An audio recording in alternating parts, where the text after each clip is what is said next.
Ladies and gentlemen, Franchises That Refuse to Die Studios presents to you our latest addition to the Conjuring saga. That, of course, being the Conjuring Last Rites. But, want to talk about it? Sit down, let's have a drink.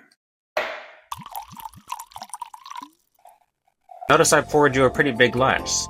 Understand that the only reason this movie was made is because it's been 2 years and it's right on schedule. 2 years from now, we'll see The Conjuring the final chapter. And 2 years from that, we'll see The Conjuring the final chapter, part 2. I don't even think the real Ed and Lorraine had this many situations. But, as always, I've got pros and I've got cons. Let's start off with the pros, shall we? Alright, I'm not going to go too deep into the synopsis on this one, because it's literally the same as the last 4 movies. Except this time, our haunted victim is Ed and Lorraine's daughter instead of random strangers. Alright, overall, this movie was terrible.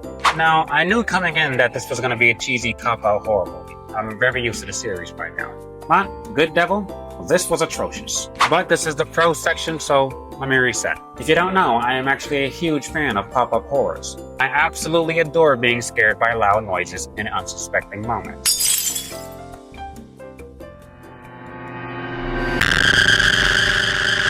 See?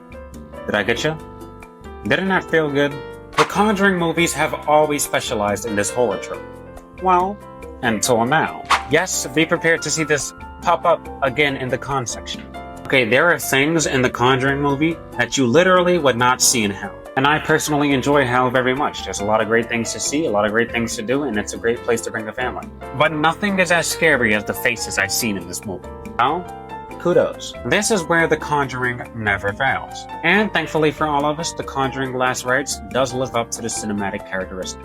Now, I don't understand why Patrick Wilson and Vera Farmiga have to go so hard for these movies. Especially Vera Farmiga.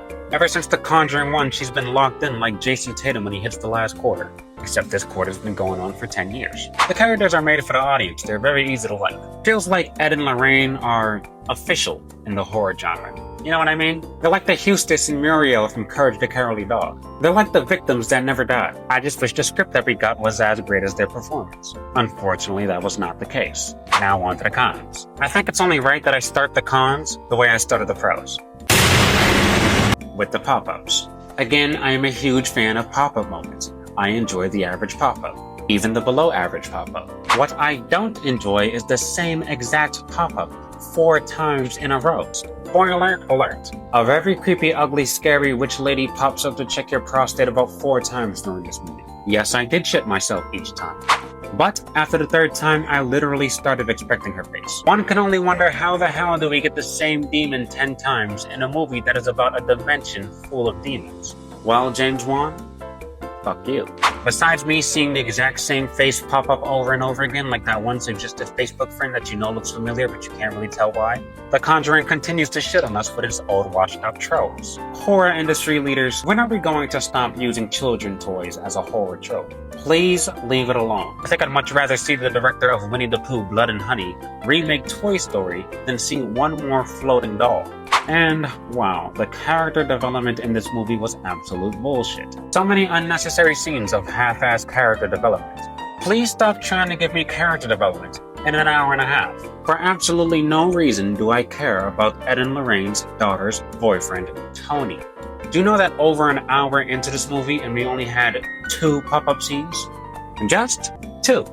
Both of course being our infamous scary witch lady. In between that, we had a pregnancy, a cookout, a ping pong tournament, a college lecture, a family argument, and a marriage proposal. 1 second I was watching The Conjuring Last Rites, the next second I was watching Love Island, Haunted Hearts. Now for the absolute #1 con of this entire movie. Please note that this last con is a spoiler alert. If you would not like to get spoiled, well, fuck you. My big con of this movie is Annabelle. Funny enough, this movie started off its very first second with Ed and Lorraine talking about Annabelle.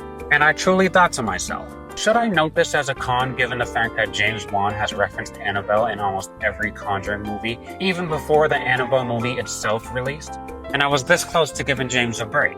This close. And then the movie ties the entire situation into Annabelle. Annabelle, once again, becomes our main demon. Annabelle has been dragged out longer than a J. Cole and Kendrick beef. I'm very sick of it. And I would absolutely love to continue this review, but that is when I got up and left the theater. That being said, James Wan, conjure up some new ideas. And maybe I wouldn't have given this movie a 3.5 out of 10. The 0.5 made it in because of Patrick and Vera, but not even those two together could earn this movie a whole nother point. But if you want to see a horror movie that doesn't suck, well, I'd recommend the movie Talk to Me. That being said, I want to know what you think about The Conjuring: The Last Rites. Talk to me in the comments.